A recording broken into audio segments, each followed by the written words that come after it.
अस्सलाम वालेकुम नाजरीन, आप देख रहे हैं प्रोग्राम फेस टू फेस और मैं हूं आपके साथ मुनीज़े मोइन। दुनिया में 8 जंगें रुकवाने वाले डोनाल्ड ट्रंप ने नए साल के आगाज पर लातीनी अमेरिका पर हमला करके रिजीम चेंज ऑपरेशन का आगाज किया है और अमेरिकी फोर्सेस के ऑपरेशन के बाद वेनेजुएला के सदर को गिरफ्तार करके अमेरिका के शहर न्यूयॉर्क मुंतकिल कर दिया, जहां वो मुकदमात का सामना करेंगे। बैनुल-अक़वामी सतह पर अमेरिका को शदीद तनकीद का सामना हो रहा है, जबकि गुज़िश्ता रोज़ गिरफ्तारी के बाद ट्रंप ने प्रेस टॉक करते हुए कहा कि वेनेजुएला इक़्तिदार की मुंतकिली तक हम चलाएंगे और हमारी तेल की कंपनियां वेनेजुएला जाएंगी। शायद यही वजह थी कि अमेरिका मुसलसल मादुरो को अपने लिए खतरा करार दे रहे थे। मनशियात, दहशतगर्दी और स्मगलिंग का बहाना बनाकर वेनेजुएला में रिजीम चेंज ऑपरेशन शुरू कर दिया गया है, जबकि वेनेजुएला की नायब सदर ने कहा है कि मुल्क के दिफा और अपने कुदरती वसाइल के तहफ़्फ़ुज़ के लिए वो तैयार हैं। सदर मादुरो को अगवा किया गया है और वेनेजुएला किसी भी मुल्क की कॉलोनी नहीं बनेगा, जबकि अमेरिका का किसी खुद मुख्तार रियासत पर हमला करना आलमी क़वानीन की खुली खिलाफ वर्जी है और अमेरिका और वेनेजुएला का ये दुनिया को किसी नए बहरान और जंग में डालने का इंदिया हो सकता है। इसी पर बात करेंगे। प्रोग्राम में मुझे ज्वाइन कर रहे हैं ब्यूरो चीफ पंजाब हुसैन भट्ट साहब। मेरे साथ प्रोग्राम में मौजूद हैं ब्रिगेडियर रिटायर्ड मसूद अहमद खान और air vice marshal retired Sajid Habib Sahab. गुफ्तगू का आगाज़ मैं मसूद साहब आपसे करना चाहती हूँ। आप बताएं, आपको क्या लगता है अभी ये जो तमाम इंडिकेशंस हैं और उसके बाद वेनेजुएला के सदर को भी वहाँ ले जाना अमेरिका और कहना कि वहाँ पर ही कार्रवाइयों का आगाज़ होगा, साथ ही साथ ये कहना कि हमारी ऑयल कंपनीज लुक आफ्टर करेंगी वेनेजुएला के तमाम मामलात, तो this is what America already wanted. जी हाँ, बिल्कुल ऐसा ही है। देखें कि एक तो जो अगर हम ब्रॉडर उसके पिक्चर देखें तो ये एक जंग नज़र आती है बज़ाहिर ऑयल के लिए। ऑयल देखें जो वेनेजुएला है 303 बिलियन बैरल्स के ज़खायर है, दुनिया में नंबर 1 है as far as oil reserves are concern. Although oil producing में सैंक्शंस लगे हैं तो 20वें नंबर पे है। सो एक वो चीज़ है। दूसरा है मिनरल्स की वजह से भी इनकी इम्पोर्टेंस है। बाकी देखें जो कहानी बनी है वो तो ग्राउंड रियलिटी के हिसाब से 2018 के इलेक्शन हुए थे जो दुनिया ने एक्सेप्ट नहीं किए, अमेरिका ने माने नहीं और देयरफॉर उन्होंने कंटिन्यूसली इस पे बात करते रहे हैं कि मदुरो उन्होंने कहा इलेजिटिमेट प्रेसिडेंट है, वो ज़बरदस्ती आया है और उस पर उन्होंने अकॉर्डिंगली फिर बहुत सारे इल्ज़ाम लगे हैं, उस पर हेड मनी भी लगाई और उसके बाद ऑप्शंस भी लगे। इवन देखें 3 तारीख को प्रॉबली चंद दिन पहले प्रेसिडेंट ट्रंप की उनसे बात भी हुई थी, लेकिन मेरा ये मानना है कि it was a strategic surprise जो उन्होंने अचीव किया बाय द अमेरिकन्स और देखें किसी को पता लगने नहीं दिया। डिस्पाइट इफेक्ट कल प्रेसिडेंट ट्रंप ने या उनके चेयरमैन ने बात की कि इस पे बिल्कुल बारी एक्सरसाइजें होती रही, रिहर्सल्स करते रहे और इसके बाद जिस तरह मैसिव ऑपरेशन था इसमें एयर एफर्ट शामिल थी, लैंड फोर्सेस शामिल थे उसमें और 150 की वो बात कर रहे हैं। लेकिन आप देखें इसके अलावा जो हमने फुटेजेस भी देखें जिसमें वो मैनूवर हुआ और फिर आप ये भी देखें कि जो स्ट्राइक कैरियर था जेराल्ड फोर्ड वो भी वहाँ पे कैरिबियन में मौजूद था और कैरिबियन में इनके 2 आइलैंड्स हैं जहाँ पे अमेरिकन बेसिस है, तो वहाँ पे भी इनकी स्ट्रेंथ वहाँ पे मौजूद थी। वो 4 बड़े शिप्स उसके अलावा वहाँ पे मौजूद थे, एम्फीबियस फोर्सेस वहाँ पे मौजूद थे और ग्राउंड ट्रूप्स जो थे 15 to 20,000 ग्राउंड ट्रूप्स थे। और इसके अलावा देखें कि जो जहाज F-18 थे, F-35 थे, F-22 थे, उसके बाद B-1 थे, B-2 थे, B-52 बम्बर। So it was a massive operation देखा जाए, लेकिन जिस कोऑर्डिनेशन से सिनर्जी से किया तो सर हलाकतों के बारे में भी बताइएगा, कितनी हलाकतें हुई इस ऑपरेशन में? अभी तक देखें ऐसा कोई क्लेम कहीं से नहीं आया है और दे सेट की प्रिसिजन स्ट्राइक्स किए हुए थे जिस तरह टारगेट्स पे ये गए हैं और डेल्टा फोर्स बेसिकली देखें उन्होंने बेसिकली हेडक्वार्टर्स को टारगेट किए हैं या डिफेंस हेडक्वार्टर्स या दूसरी यूनिटें थे उस लोकेशंस पे उन्होंने हिट किए हैं। लेकिन जो डेल्टा फोर्स है जो स्पेशलाइज है काउंटर टेररिज्म ऑपरेशन में और ये इनके पास एक्सपर्टीज है, they can go after high value target, जिसमें इस वक्त मदोरा जो उनके लिए था और जिस सफाई के साथ वो उतरे हैं, जिस तरीके से वो उनके घर में उतरे हैं और फिर लेकिन ये तब मुमकिन है जब अंदर से लोग गद्दारी करते हैं, अंदर से लोग मिल जाते हैं, फैसिलिटेशन हुई, बहुत सारे लोग ऑन बोर्ड थे, सो कोऑर्डिनेशन हुई और करके तो एक देखें ये मानना है स्ट्रेटेजिक सरप्राइज भी हासिल किया and they have shown to the world the military superiority, उन्होंने कहा हमारी अभी तक मौजूद है, और at the same time they have given warning to the others कि हम अगर यहाँ पे ये कर सकते हैं, हम आपकी तरफ भी कर सकते हैं। और उन्होंने ये मैसेज भी दिया, जोग्राफिया या location is no issue for them, उनके पास उनकी कैपेसिटी है, वो कर सकते हैं। सो मेरा ख्याल में फिर अभी सवाल आएगा चाइना क्या करेगा, रशिया क्या करेगा।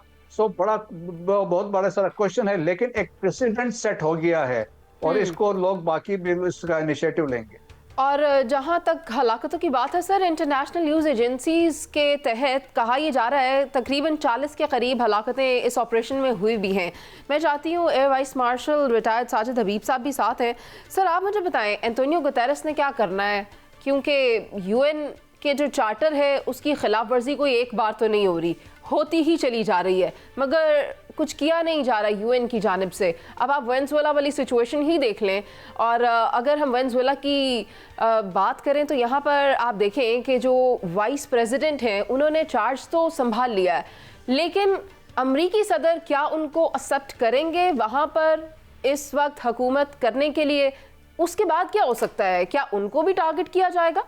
मुझे बहुत शुक्रिया, सबको अस्सलाम वालेकुम। आई थिंक ये एक बड़ी प्लान्ड डेस्परेट मूव है, प्लान्ड और डेस्परेट। और जिस तरह अभी बताया इन्होंने कि बहुत सारी डिप्लॉयमेंट्स थी, 150 से ज़्यादा जहाज़ थे, तो ये कोई भी शख्स मान नहीं सकता कि इसको रशियंस और चाइनीज़ जो है मॉनिटर नहीं कर रहे थे। उनके लिए तो मैं समझता हूँ कि दे वर लेटिंग इट हैपन, क्योंकि इसमें एंड ऑफ द डे जिसने भी किसी दूसरे मुल्क पे जाके किया है, वहाँ पे इब्तदाई कामयाबी के बाद वो उसमें एम्ब्रॉयल हुए हैं, उसमें वो फंसे हैं, वो वियतनाम हो या वो अफ़गानिस्तान हो, वो वहाँ से उनको निकलना पड़ता है। तो मेरे ख्याल में इस वक्त चाइना तो बिल्कुल इस मूड में नहीं था, हालांकि चाइना सबसे बड़ा बायर है उनके वेनेजुएला के तेल का, और उनकी जो पेमेंट्स हैं वो भी युआन में हो रही थी।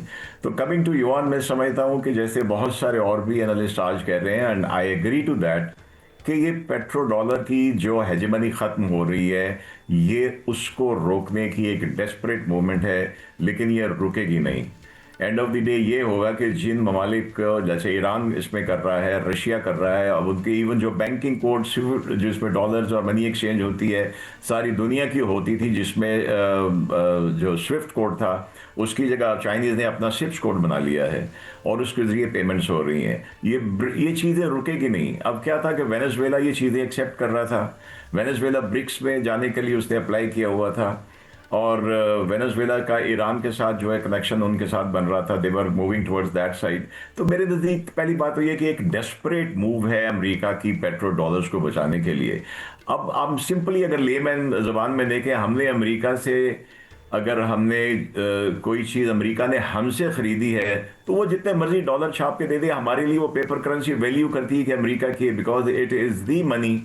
लेकिन जब ये हेजेमनी ख़त्म हो जाएगी, इसमें जैसे कदाफ़ी ने कोशिश की थी वो अफ्रीकन दिनार शुरू करने की, उनको ख़त्म कर दिया, तो ये वही चीज़ है, लेकिन ये रुकेगा नहीं मेरे नज़दीक।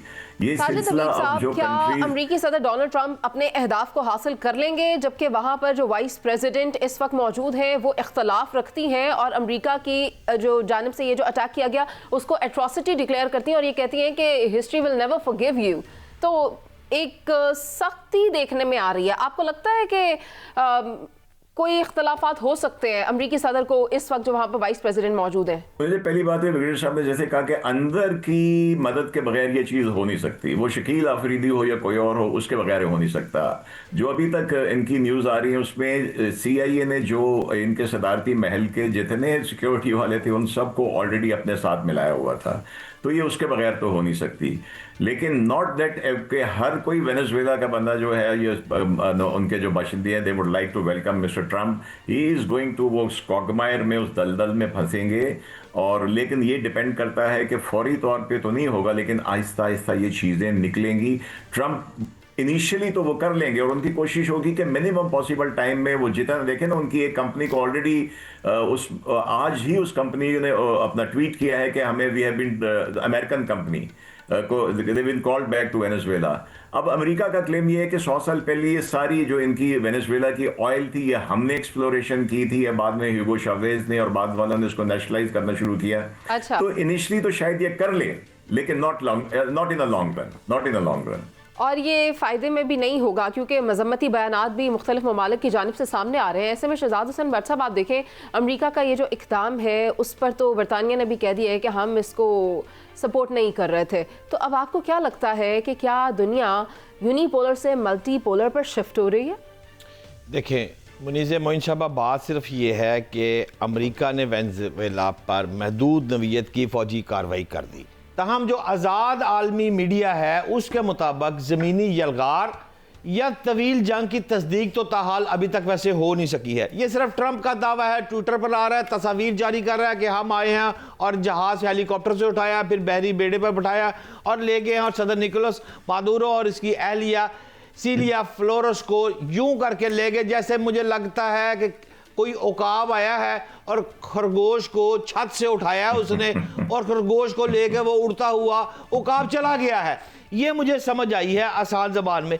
मुझे ये अभी तक समझ नहीं आई कि वहाँ पर जो फौजी अहलकार खड़े थे 1,09,000 जो उनकी फ़ौज भी है, कोई वो इस तरह नहीं है कि उनके पास कोई फ़ौज नहीं। 1,09,000 उनके पास फ़ौज थी। पैरामिलिट्री नेशनल गार्ड 2,20,000 के करीब वो खड़ी थी। यार बात ये है वो कहाँ सोए हुए थे और दोनों काबले में भी थे। और क्या फरमाया आपने? मैं कह रहा था F-16 और Su-31 भी थे उनके पास। बिल्कुल बिल्कुल साजिद हबीब साहब दुरुस्त फरमा रहे हैं। F-16 खड़े थे, ये सब चीजें मौजूद थी। लेकिन दोनों काबिले मेहमान जो है उन्होंने जो बात की है ना, बड़ी गौर तलब है कि जनाब अंदर के अफराद की बात। तो यही मैं ये कहना चाहूंगा कि एक बात ये तो साबित हो गई है कि किसी भी मुल्क के लिए ये, अगर उस मुल्क ने बचना है उसको अपने अंदर के मीर जाफर और मीर सादक मारने हैं, फितनल खारिज को मारना है। अगर वो नहीं मारेगा तो 1,09,000 और 2,20,000 के करीब जो अफराद F-16 के साथ खड़े हैं वो फिर बेकार है सारे। वो आएगा उकाब और खरगोश को ले जाएगा। और आखिरी 3 लाइनें मुनीज़े जरा गौर कीजिएगा, ये सूरत हाल जो है ना, अब ये जो जंगें चल रही हैं, ये अमेरिका के जो स्टाइल, एक तो बात क्लियर उसने क्या दी, उसने कहा मैं वड्डा पहलवान हूं लाहौर का, मैं बदमाश हूं भाई, कोई माने या ना माने अमेरिका बदमाश है, ये उसने आज साबित कर दिया। लेकिन चाइना आया है, चाइना ने आकर हल्का सा वार्निंग दी है कि आप फौरी तौर पर उन दोनों अफराद को छोड़े और उनकी हिफाजत को यकीनी बनाए। लेकिन चीन का स्टाइल ये है कि चीन जब बोलता फिर पहले तोलता है, फिर सोचता है, फिर बोलता है, और जब बोलता है तो फिर खड़ाक वड्डा करता है। अभी तक चीन बिल्कुल सामने नहीं आया, लेकिन हल्का सा टेस्टर उसने अमेरिका को लगा दिया है। लेकिन मैं कहना यह चाह रहा हूं कि ये सूरत हाल रवायती जंग से ज्यादा जो है ना मुनीज़े, ये नफ्सियाती, सियासी और मुआशी दबाव है। ये अब जो जंगें हो रही हैं ना, ये जंगें उस तरह की नहीं हो रही। ये देखना एक ट्विटर पे सारी जंग लड़ी जा रही है, और पाक भारत जो जंग हुई है वो लैपटॉप कंप्यूटर पे हुई है, त्यारे उड़े त्यारे हो गए। अब वो वाला हिसाब थोड़ा सा चेंज होता जा रहा है। लेकिन आखिरी बात ये है कि अगर पाकिस्तान को भी और ईरान को भी ये सबक सीखना है कि अगर हमने एक बड़े उकाब से बचना है तो हमें सबसे पहले F-16, जे थंडर, ये सारी तैयारियों के साथ साथ अपने मुल्क पर गौर करना चाहिए कि इस मुल्क के अंदर क्या फितनल खारिज और क्या मीर जाफर और मीर सादक खत्म हुए या नहीं हुए। और अगर वो नहीं हुए तो फिर कल को गिला ना कीजिएगा। जी साजिद भाई, आप कुछ कह रहे थे, कह लेने। मैं यहाँ ये कहना चाह रही हूँ कि वेनेजुएला के आइन के तहत इंतखाबात वहाँ पर होना ज़रूरी है, लेकिन अभी जो इक़्तिदार की सिचुएशन देखी जा रही है, क्लेम करने के लिए अमेरिका भी है और वाइस प्रेसिडेंट भी मौजूद है। इस तरह की सिचुएशन में कुछ भी प्रेडिक्ट करना इतना आसान नहीं होगा। लेकिन साजिद हबीब साहब, आप कुछ कहना चाहते हैं? मुझे साथ ही साथ तैमूर वेपन सिस्टम के बारे में बताइएगा जिसका कामयाब तजर्बा किया गया है। हाँ, मैं सिर्फ वो ऐड ऑन कर रहा था कि ये बिल्कुल सही कह रहे हैं। आपकी जो कमजोरी है वो अंदर की नातफाकी और अंदर के मीर जाफर जैसे कह रहे थे, ये उनसे होती है, ये मिलिटरीली नहीं होती। आपके जहाज धरे के धरे रह जाते हैं। लीबिया के पास बहुत जहाज थे, बहुत आर्मी थी, इराक के पास बहुत बड़ी आर्मी थी, ये सारा कुछ था उनके पास। लेकिन एंड ऑफ द डे अगर आपके अंदर लोग छुपे हुए हैं और आप उनका कला कमा नहीं कर रहे तो आपको यकीनन मार पड़ेगी। आपने तैमूर की बात की, बहुत फ़ख्र की बात है कि यह पाक फ़िज़ाइया का जो एक इंस्टीट्यूशन है जहाँ पे ये चीज़ें डेवलप होती हैं, वहाँ पे तैमूर को डेवलप किया गया और बहुत मेहनत की हमारे कुछ इंजीनियर्स ने, हमारे अपने इंजीनियर्स ने। और उसका कल जब ये पहली दफ़ा उसका तजर्बा किया गया तो बिल्कुल सक्सेसफुल रहा। इसका टोटल जो इनिशियल नेविगेशन सिस्टम है, जीपीएस से इसकी गाइडेंस है, ये सारी चीज़ें, और इसको इंतहाई लो लेवल के ऊपर ये एयर लॉन्च्ड है, ये जहाज़ों से लॉन्च होगा और इट कम्स डाउन, इसकी अपनी मोटर स्टार्ट होती है और इंतहाई तेज़ रफ्तारी के साथ ही बहुत लो लेवल के ऊपर ये ज़मीनी अहदाफ को और समंदर में, यानी कि अगर विक्रांत आए तो ये उसको भी निशाना बना सकता है, इससे पहले कि विक्रांत का एयर डिफेंस सिस्टम इसको मॉनिटर करे या इतने लो ऑल्टीट्यूड के ऊपर इसको जो है रोकने की कोशिश करे। तो मेरे ख्याल में ये बहुत बड़ी अचीवमेंट है। हम तो जो वेटरन हैं बड़ी देर से इसका इंतज़ार कर रहे थे, माशाल्लाह इस फिजाइया ने फिर ये कर दिखाया है, तो मेरे ख्याल में सबको मुबारक हो। आपको भी बहुत मुबारक हो। पाकिस्तान अपने डिफेंस सिस्टम को इंटीग्रेट कर रहा है वक्तन, और यही पाकिस्तान की बहुत बड़ी कामयाबी है। आपका बहुत शुक्रिया साजिद हबीब साहब कि आप हमारे साथ मौजूद थे। नाज़रीन, अभी एक ब्रेक पर चलते हैं, जिसके बाद वापस आएंगे और बात करेंगे कि अफगानिस्तान अरबों का बजट होने के बावजूद भी आज तक डेवलप क्यों नहीं हो पाया। आप हमारे साथ रहिए।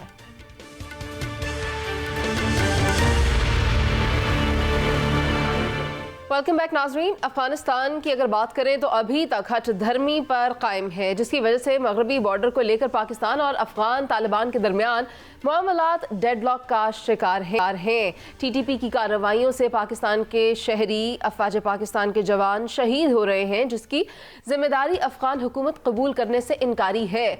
2026 में अफगानिस्तान के साथ क्या मामलात होंगे, इसी पर बात होगी। और बात करेंगे कि अमरीका के खुसूसी इंस्पेक्टर जनरल ने अफगानिस्तान में 20 साला जंग और तामीर नौ पर हतमी रिपोर्ट जारी कर दी है, जिसमें यह इंकशाफ किया गया है कि अमरीकी इक़दामात और तालिबान के साथ मुज़ाकरात में अफगान हुकूमत को नजरअंदाज करने से अफगानिस्तान के रियासती ढांचे में कमजोरी पैदा हुई। रिपोर्ट के मुताबिक 2002 से लेकर 2021 तक अमरीका ने अफगानिस्तान की तामीर नौ के लिए 144.7 अरब डॉलर मुख्तस किए, जबकि जंगी कार्रवाइयों पर इजाफी 763 अरब डॉलर खर्च हुए। अब इक़्तिदार अफगान तालिबान के पास है, मगर तामीर और तरक्की और ख़वातीन की तालीम के हवाले से सूरत हाल जूं की तूं दिखाई देती है। और साथ में बात होगी ईरान में जारी मुजाहिरों की। आखिर ईरान में अचानक अवाम मौजूदा लीडरशिप के खिलाफ बाहर क्यों निकल रही है। तो मसूद अहमद साहब, आप मुझे बताएं, क्या दिखाई देता है आपको ईरान की जो ताज़ा तरीन सूरत हाल है उसको देखते हुए? क्या ये कहा जा सकता है, माइक पॉम्पियो का स्टेटमेंट भी सामने है, वो ये कहते हैं कि ईरानी अवाम और उनके साथ चलने वाले मोसाद एजेंट्स को नया साल मुबारक हो। तो अगर ये तासुर दिया जा रहा है कि इसमें अमरीका और इजराइल मुलव्विस हैं, ये जो एहतजाज हो रहा है ईरान में, तो क्या ये दुरुस्त है? Development all of a sudden हमने देखी, ऑल्दो देखे इकोनॉमिक क्राइसिस यकीनन है, सैंक्शंस हैं, और सैंक्शंस के बाद जो ईरानी रियाल की जो डी वैल्यू इतना हो चुकी है, तो बहुत मुश्किलात है। और सैंक्शन दर सेक्शन जो अमेरिका लगाता जा रहा है तो मुश्किलात पैदा कर रहा है। सो ये भी एक टैक्टिक्स है। देखें, आप सैंक्शंस लगाते हैं, आप इसके बाद करप्शन के जरिए लोगों को सामने ले आते हैं, और इसके बाद फिर आप कोशिश करते हैं कि रजीम चेंज पे जाएं। आजकल हालात में टैक्टिक्स चेंज हो गई है, स्ट्रेटजी चेंज कर दी है। इंस्टेड कि आप कोई प्रोटेस्ट करवाएं, कोई कू करवाएं, तो वो चाहते हैं डायरेक्टली, जिस तरह ये वेनेजुएला में हुआ, you state went for the leadership. तो ये पॉसिबिलिटीज भी हम रूल आउट नहीं कर सकते हैं। दैट्स वाई मैं कह रहा था कि सिग्नल भी जो अमेरिका ने दिया है कि जोग्राफिया the geographical locations is no issue, और ये हम किसी वक्त भी कुछ कर सकते हैं। सो एक मैसेजिंग उस वेनेजुएला वाले उसमें से है। और जिस तरीके से ईरान में देखें ना, अगर चंद तेहरान में हो तो एक बात है, लेकिन इट इज़ अक्रॉस ईरान।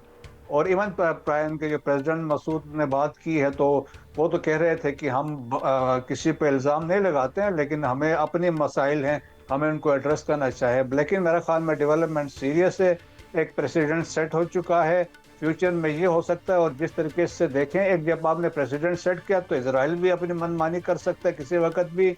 और सिमिलरली आप देख लेंगे, you can mark my word, जिस तरीके से रशिया एक्सरसाइज करते करते जाके यूक्रेन पे हमलावर हुआ था।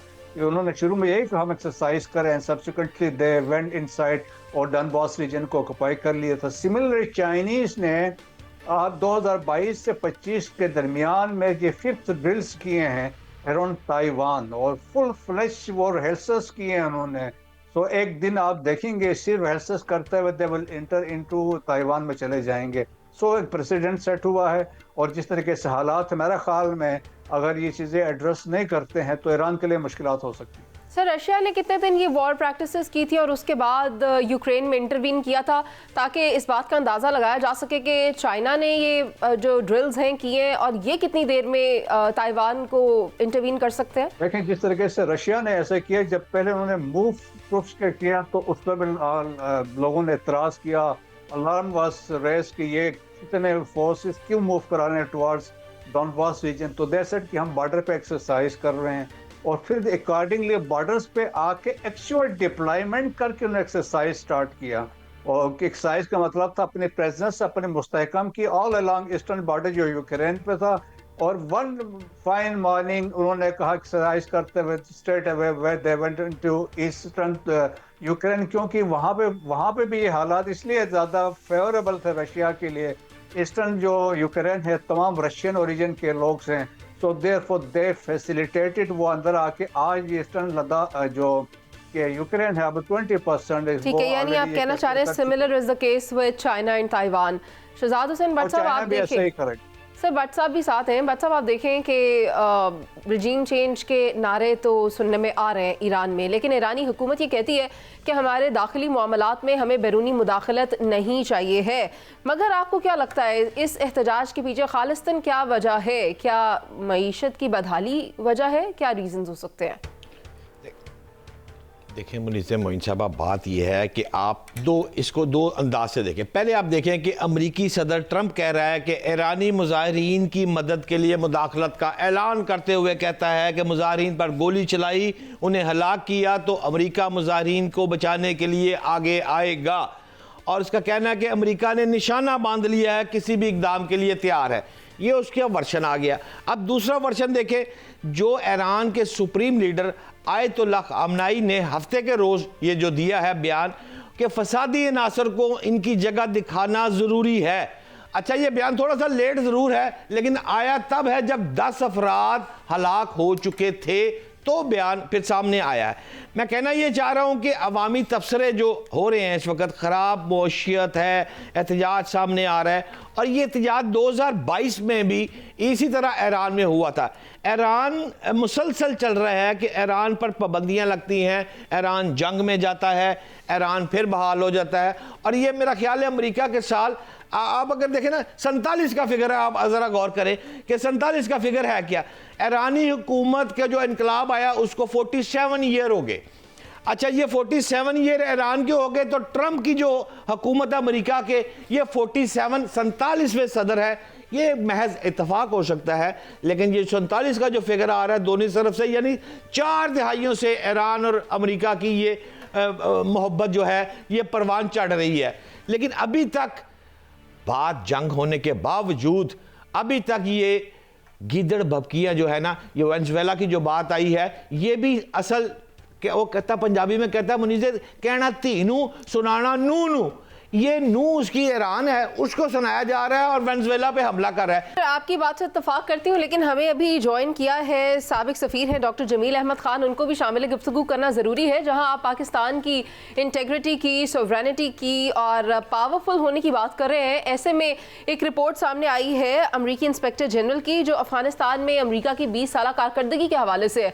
अफगानिस्तान के हवाले से जमील साहब आपसे बात करना चाहती हूँ। आप मुझे बताएं, तेल चोर निकले अफगानी जो अपनी ज़मीन से भाग गए और अमेरिका वहाँ पर आकर बैठा रहा, इन लोगों में इतनी हिम्मत, इतनी जुर्रत, इतनी जसारत कैसे आ गई कि ये पाकिस्तान को ललकार सके, उस पाकिस्तान को जिसने भारत को, जिसकी फौजें पाकिस्तान से 3 गुना ज़्यादा हैं, कहीं का नहीं छोड़ा, तो ये आज हमें धमका रहे हैं। जी, पाकिस्तान को धमकाने का उनको फायदा कोई नहीं होगा क्योंकि वो उनका एक वतीरा है, उस वतीरों को आगे लेके चलना चाहते हैं। वो समझते हैं कि वो 12,000 मील दूर से जो फौज आई थी, तो उसको गोरिल्ला वार के जरिए जो कुछ अरसे तक खींच गए मामले को, जिसकी वजह से वो अपनी वजूहात की वजह से अमेरिका वापस गया, बाकी वजूहात के अलावा।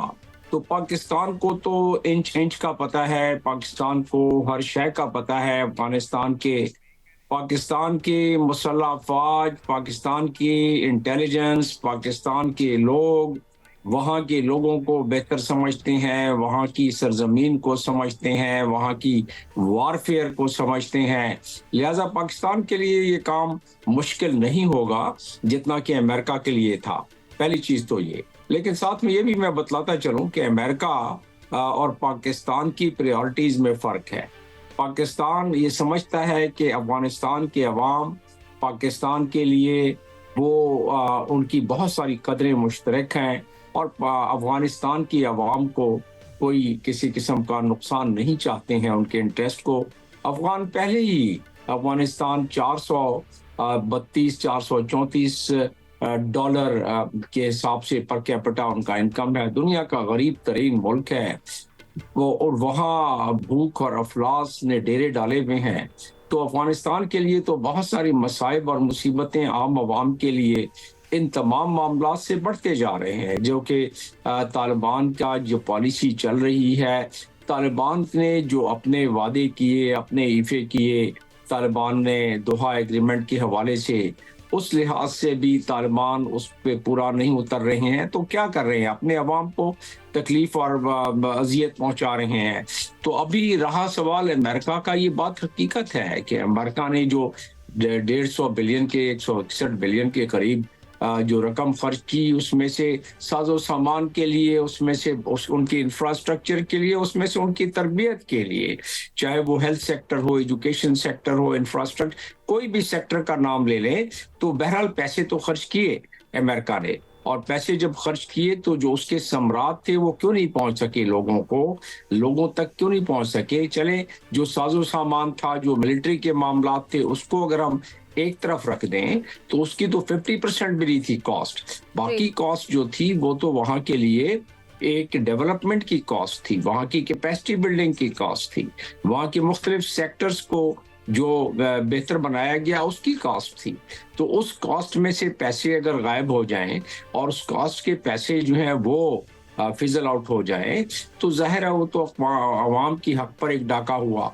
तो अब अवाम की हक पर डाका डालने का नतीजा आज आप देख लें कि दुनिया का गरीब तरीन मुल्क, और जिस तरह सर कॉस्ट रिजर्व जरूर हुई लेकिन इन्वेस्ट ना हो सकी। बहुत शुक्रिया डॉक्टर जमील आपका और ब्रिगेडियर मसूद अहमद खान के आप हमारे साथ मौजूद थे। बात यही है, ये जो अफगानिस्तान के हवाले से 2 दहाइयों की रिपोर्ट सामने आई है, ये इस बात की अलामत है कि पैसे ज़रूर अफगानिस्तान के लिए मुख्तस किए गए लेकिन वो कहीं पर भी इम्प्लीमेंट होते दिखाई नहीं दिए। करप्शन होती रही, पुअर गवर्नेंस देखने में आई, जिससे कि हर चीज़ तबाह हो गई, सिस्टम बर्बाद हो गया। आज अगर देखा जाए तो अफगानिस्तान में भूख है, बेरोज़गारी है, माशी तबाही है और ये इस बात की अलामत है कि जंग के ज़ोर पर, बंदूक की ताकत पर मुल्क तरक्की नहीं करते। उसके लिए सिस्टम को ठीक करना होता है, वहाँ से करप्शन को ख़त्म करना होता है।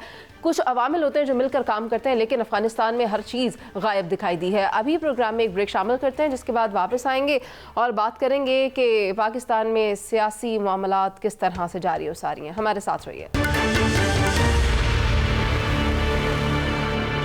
वेलकम बैक नाजरीन। तहरीक इंसाफ बानी की रिहाई और 2024 में होने वाले आम इंतखाबात को लेकर एहतजाज की तैयारी कर रही है। इस हवाले से वज़ीर आला खैबर पख्तूनख्वा सुहेल आफरीदी ने यह वाज़ेह किया है कि 8 फरवरी का एहतजाज हर सूरत होगा। अलबत्ता जो मुज़ाकरात करना चाहते हैं वो मुज़ाकरात करते रहे। तहरीक इंसाफ दोनों महाजों पर क्या गेम खेल रही है, इसी पर बात करेंगे और साथ ही साथ बात होगी लाहौर की ट्रैफिक की, उसके सख्त क़वानीन की, ये किस तरह से बेहतरी लेकर आ रहे हैं। तमाम मामलात पर बात करेंगे लेकिन सबसे पहले ज़रा सियासी मंजरनामे का रुख करते हैं। भट्ट साहब, सुहेल आफरीदी की पॉलिसी बज़ाहिर दोगली दिखाई दे रही है। एक जानिब वो माजरत कर रहे थे कि उन्होंने लाहौर आके जो ज़बान का इस्तेमाल किया वो ठीक नहीं था, in fact it was reaction of an action, और अब दूसरी जानिब वो कह रहे हैं कि एहतजाज करना है। तो आपको क्या लगता है ये माफ़ी और उसके बाद एहतजाज की कॉल, ये डबल प्ले है? देखिए काबिल एहतराम निज़ाम मोइन साहबा, 2 बातें हैं। पहली बात तो ये है कि वो लाहौर आए, उनको घूमने की पंजाब हुकूमत ने खुली छूट दी। वो पंजाब असम्बली गए, वो नान चने खाते रहे, वो बर्गर खाते रहे, वो दोस्तों के यहाँ जाते रहे। उनसे शेड्यूल मांगा गया, उन्होंने शेड्यूल देने से इनकार कर दिया गया। उनको कहा गया कि सिक्योरिटी पर्पज़ के तहत आप अपना सारा शेड्यूल बताएं, लेकिन उन्होंने इनकार किया। फिर बाद बदमज़गी पंजाब असम्बली में हो गई, हुल्लड़बाजी हो गई। अच्छा, अब पंजाब के अवाम को कुछ समझ आना शुरू हो गई है कि ये उनके लीडर का भी ये स्टाइल है कि दम मस्त कलंदर, सख्त ज़बान, लेकिन एकदम यू टर्न मारा हस्बे मामूल। और यू टर्न मार के केपीके में जब पहुंचे तो उन्होंने कहा जी मेरे साथ भी इन्होंने ज्यादती की थी, मैं माजरत करता हूं और मैं एस्टेब्लिशमेंट से मुज़ाकरात और सारी बातें उन्होंने फिर कर दी। पॉजिटिव था उनका, ये अच्छा इकदाम है।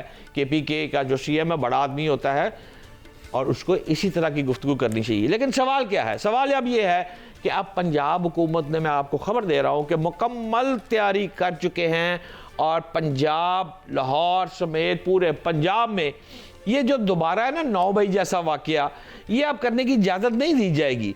बाज़ाब्ता तौर पर मेरी इंफॉर्मेशन के मुताबिक अभी 1 माह है, क्योंकि उन्होंने डेट दी है कि 8 फरवरी को हम एहतजाज करेंगे। अच्छा, जब 8 फरवरी को एहतजाज करेंगे तो महमूद अचकज़ई है वो बलूचिस्तान को हैंडल कर रहे हैं। पंजाब को केपीके का जो सीएम है सुहेल अफरीदी, उसने जिम्मेदारी उठाई है कि पंजाब में मैं और सलमान अकरम राजा दोनों क़यादत, ये वो कहते हैं कि पंजाब से हम बंदे निकालेंगे, जबकि केपीके में सुहेल अफरीदी के साथ जो मेन लीड करे वो उनके एमएनए शाहिद खटक साहब वो लीड करेंगे। इसी तरह वो 9 जनवरी को, अब की बात है, 9 जनवरी को वो जा रहे हैं सिंध, जहां पर उनका इस्तकबाल सिंध वाले अच्छा कर रहे हैं। लेकिन एहतजाज जो है ये 8 फरवरी को इन्होंने रखा है। लेकिन 8 फरवरी से पहले ही मैं आपको बता दूं, ये तमाम लिस्टें वगैरह तैयार, ये 144 नाफज और ये मोटरवे जीटी रोड को बंद करने की अब जो है ना कोशिश नहीं। मैं एक मीटिंग का हाल जानता हूं जो आईजी पंजाब की सरबराही में हुई है और उस मीटिंग में बज़ाब्ता लिख पढ़ के जो बात की है मेरे इल्म में भी, लेकिन मैं अब इब्तदाई तौर पर आपके प्रोग्राम में ये बात करना मुनासिब नहीं है। लेकिन मैं एक फिक्रा जरूर कहता हूं अच्छा। कि अगर किसी ने पंजाब में दोबारा 9 मई करने की साजिश की या सोचा तो इस दफा हुकूमत भरपूर मुनीज़त तैयारी से आ रही है। एक बात रह गई भट्ट साहब, लेकिन मैं चाहूंगी आप वो बात जरूर कर लें। सुहेल अफरीदी के वारंट गिरफ्तारी जारी हो चुके हुए हैं। 8 फरवरी से पहले कहीं दमादम मस्त कलंदर तो नहीं हो जाएगा और सुहेल अफरीदी जेल के अंदर तो नहीं हो जाएगा? देखिए मुनीज़त, बात यह है उसको गिरफ्तार करना बहुत आसान बात है किसी भी केस में, लेकिन समझदार आदमी है। मैं इसको शुरू के दिन से मैं इनको उस्मान बुज़दार जैसा ही समझता था कि ये वैसे ही हैं, लेकिन इसने अपनी जहानत से, अपनी तकारीर से, अपनी मनसूबाबंदी से, अपनी जो पेनिट्रेशन कर रहा है, ये पंजाब का भी दौरा किया, मैं इस पर भी इसको शाबाश देता हूँ। जो इसने सिंध का दौरा करने की कोशिश कर रहा है, इस पर भी इसको शाबाश देता हूँ। आप आ जाएं एक बार फिर से वापस ज़रा पंजाब की तरफ, और कुछ बात मैं करना चाहती हूँ ट्रैफिक के हवाले से। काफ़ी मस्बत तब्दीलियाँ देखने में आई हैं, पॉजिटिव चेंजेस हैं, लोग अब एहतियात कर रहे हैं, हादसा में कमी हो रही है, वायलेशंस कम दिखाई दे रही हैं।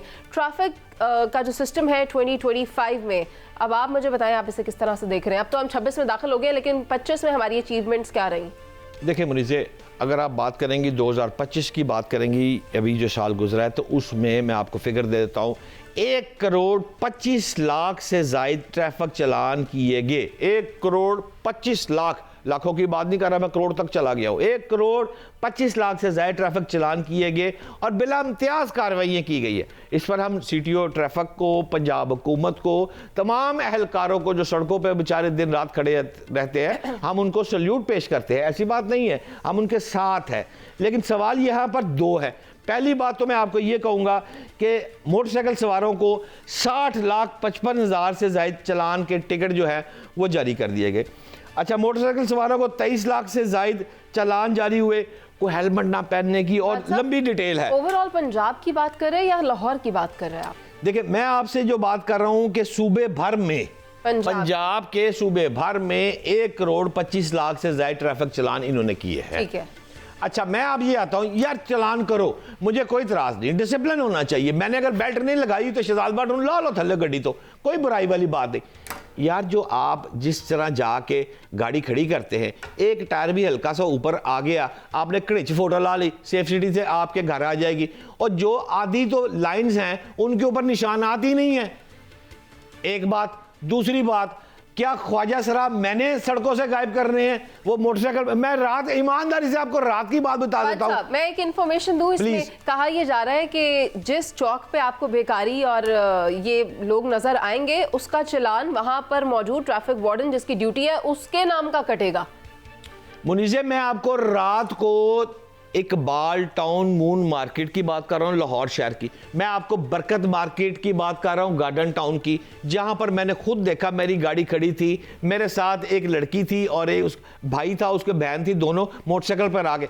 6 ख्वाजा सराफ वहां पर मौजूद थे। क्या कह रहे थे आपको भट्ट साहब? उन्होंने आकर जनाब ये अपनी मुंदरी मेरे भी शीशे पर मारी, टक टक टक। तो दे देने सी पैसे, जान देना। अगर वो मुझे कहता कि जनाब आप अल्लाह के नाम पे दें तो मैं जरूर देता, वो तो आगे कहता पैसे दे, वो बदमाश, वो अमेरिका है। अब मैं ये कह रहा हूं कि उसने जिस तरह उस बच्ची के सर पर हाथ फेरा जो मेरे साथ बाइक पे खड़ी थी, मेरे तो शीशे बंद थी भाई, वो बाइक वाली बच्ची के सर पर हाथ फेरा। अब उसने ना चाहते हुए भी मोटरसाइकिल थोड़ी थोड़ी आगे करनी शुरू कर दी और मैंने देखा कि उसके निशान, उसको चलान आएगा। अच्छा, ये ट्रैफिक पुलिस की जिम्मेदारी है। बट सब नाहा चलान आया तो आपने खुद अतर वहीद साहब को फोन करके बताना है, आई टेल यू दैट वो आपको रिस्पॉन्ड करेंगे और मस्बत कार्रवाई करेंगे और वो उस वक्त की फुटेज भी निकाल के उसको फाइंड आउट करेंगे कि वो बंदा कौन था जिसने ये गाड़ी स्क्रैच की है। यार अतर वहीद अच्छा आदमी है, यहाँ तक मैं ठीक हूँ, चलान कर रहा है, डिसिप्लिन कायम कर रहा है, मैं यहाँ तक ठीक हूँ, लेकिन जो ट्रैफिक ने करने हैं अवाम की फलाह बहबूद के लिए वो काम नहीं हो रहे मुनीज़े। वो कौन कौन से? वो ये सबसे पहले है कि आपकी लाइन सीधी होनी चाहिए जी। दूसरा, ये जो ख्वाजा सरा आके मेरी बच्चियों के, मोटरसाइकिल वालों के सरों पे हाथ फेरते हैं और वो आगे गाड़ी चली जाती है, ये जो मुंदरियां लगती हैं, ये किसकी जिम्मेदारी? अतर वहीद की जिम्मेदारी, वो नहीं पूरी कर रहा अपनी। ठीक है, यानी आपके कहने का मतलब है जहां मस्बत चीज़ें देखने में आ रही हैं, इकदाम देखने में आ रहे हैं, वहां पर कुछ अवामिल ऐसे हैं जिन्हें निगलेक्ट किया जा रहा है सिटी ट्रैफिक पुलिस की जानिब से, उस पर भी काम करने की बहुत ज़रूरत है। लेकिन इंशाल्लाह सन 2026 में हम ये देखेंगे कि जहां इतनी बेहतरी इससे पहले देखने में आई है वो 2026 में भी इसी तरह से कंटिन्यू की जा सके ताकि ट्रैफिक सिस्टम को पंजाब के ना सिर्फ बल्कि पूरे पाकिस्तान के ट्रैफिक सिस्टम को बेहतर किया जा सके। मुझे और शहजाद हुसैन भट्ट साहब को इजाज़त दीजिए, अल्लाह ने के बाद।